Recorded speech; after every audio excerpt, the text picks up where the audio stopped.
You know, when you hear the word monopoly, your mind probably jumps right to the board game, right?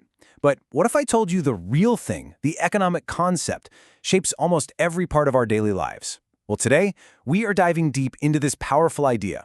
We're going to explore where monopolies come from, how they work, and tackle the big question. Are they villains we need to stop, or are they a necessary price we pay for progress? Let's get right into it. So, let's start with something you can probably relate to. Think about the only pizzeria in a really small town. Is that little pizza place a monopoly?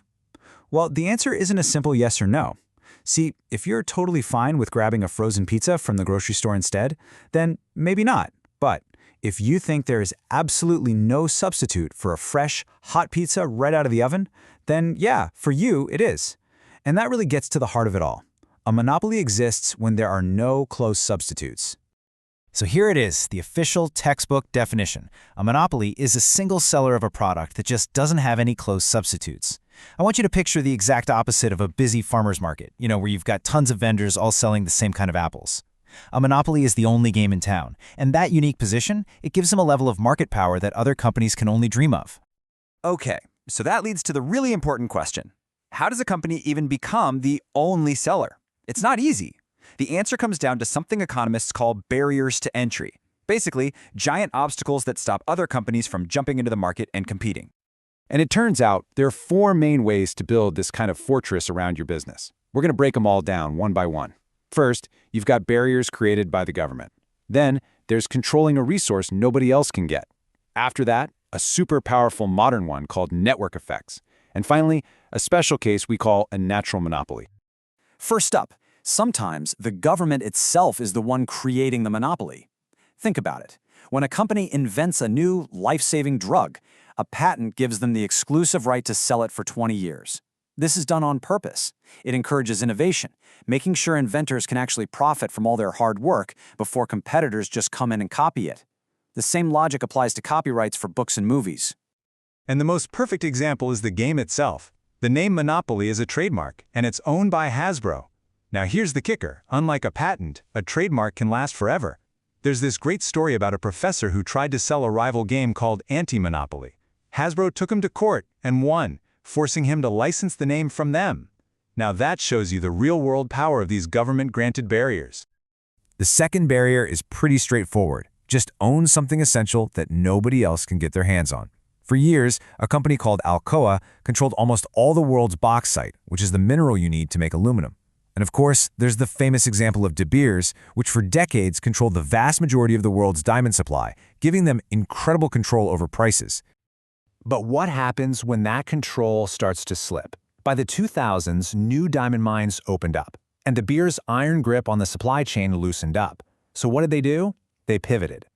Instead of controlling the resource itself, they decided to focus on controlling the idea of the resource. They launched their Forevermark brand to convince all of us that their diamonds were still the best and most valuable.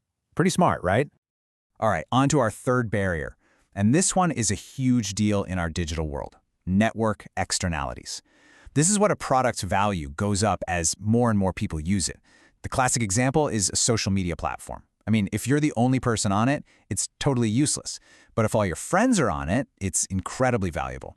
This creates this powerful, virtuous cycle that is just so hard for a new competitor to break into. And this slide right here shows you exactly why that cycle is so powerful. On the left, a small network has very little gravity. It's super easy for users to just float away to a competitor. But a massive network, like the one on the right with 1 billion users, develops its own powerful gravitational pull. The value of being connected is so high, and the social cost of leaving is so great that it becomes an almost insurmountable barrier for any newcomer. And our final barrier is what's known as a natural monopoly. This happens when the startup costs for a business are so unbelievably high that it really only makes economic sense for one single company to serve the entire market. The classic example is your electricity provider. It is way, way cheaper for one company to build a grid of power lines for a whole city than for two companies to build two separate competing grids right next to each other. Okay, so we've seen how monopolies get built. Now for the fun part. How do they act? How do they decide what to charge and how much to make? Well, their goal is the same as any other business, to maximize profit. But because they have no competitors, their playbook looks completely different. Here is the difference in a nutshell. In a competitive market, all those sellers are forced to keep their prices low and their output high just to win your business. A monopolist? They face no pressure like that at all. They can actually restrict how much they produce in order to drive the price up, and that leads to a very simple outcome: higher prices and less stuff for everybody. Think about it this way. In a competitive market, big profits are like a signal flare, shooting up into the sky and attracting new companies that rush in and drive those profits back down. But for a monopoly, those fortress walls we talked about, the barriers to entry, they keep all the competitors out. And that allows the monopolist to earn huge profits, not just for a little while, but year after year. So this brings us to the big debate. Are monopolies actually bad for society? On the one hand, yeah, they lead to higher prices and what economists call inefficiency. But on the other hand, well, it's a bit more complicated. Let's take a look at the societal impact. Okay, the main economic argument against monopolies is this thing called deadweight loss. But forget the jargon for a second. Just imagine a great product that costs $5 to make. In a competitive market, it might sell for, say, $6. A monopolist, though, might charge $10. Now think about all the people who would have happily paid $7, $8, or $9. They're all priced out. That lost opportunity, a sale that would have made both the buyer and the seller happy, is a pure loss to society. That is deadweight loss. So if a monopoly charges more, who really loses out, and by how much? You might actually be surprised.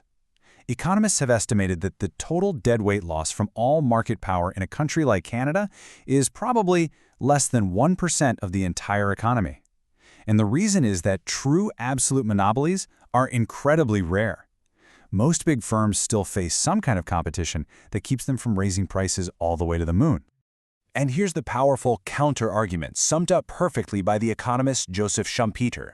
He argued that the potential to become a monopoly, the chance to earn those massive profits, is the single greatest incentive we have for innovation. Think about the race to invent the next life-saving drug or to build the next generation of AI. He called this the gale of creative destruction, where new innovations constantly overthrow old monopolies.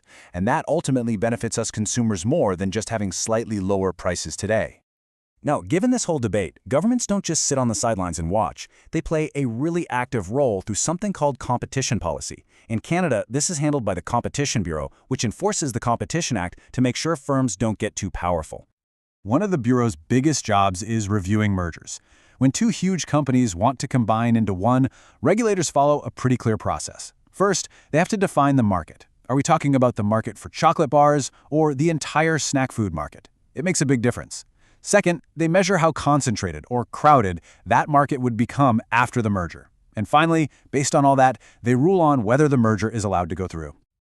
Regulating a natural monopoly, like that electric company we talked about, is a real balancing act. Just look at the chart here. That first tall bar, that's the high price the monopolist would love to charge. The second, much lower bar, is the most efficient price for society, but at that price, the company would actually lose money and go out of business. So regulators often choose a middle ground, that third regulated price bar, which allows the company to survive but keeps prices reasonable for us. Before we wrap this up, let's just clear up a few common myths. First, monopolists can't just charge $1 billion for their product. They're still limited by what you and I are actually willing to pay. Second, their goal isn't to minimize costs, it's to maximize profit. Those two are not the same thing. And finally, as we saw, the actual damage to the economy is often a lot smaller than the textbook diagrams might make you think. So, at the end of the day, this is the central dilemma we face. On one hand, we absolutely love the low prices and high output that come from fierce competition. But on the other hand, the dream of becoming a monopoly, of creating something so new and so valuable that you have the market all to yourself for a while, that is a powerful, powerful engine for progress. And that leaves us with one final question to really think about. Creating the next revolutionary technology or a life-saving drug, it costs billions of dollars. So is allowing companies to have some degree of monopoly power, at least for a little while, simply the price we all have to pay for that kind of innovation?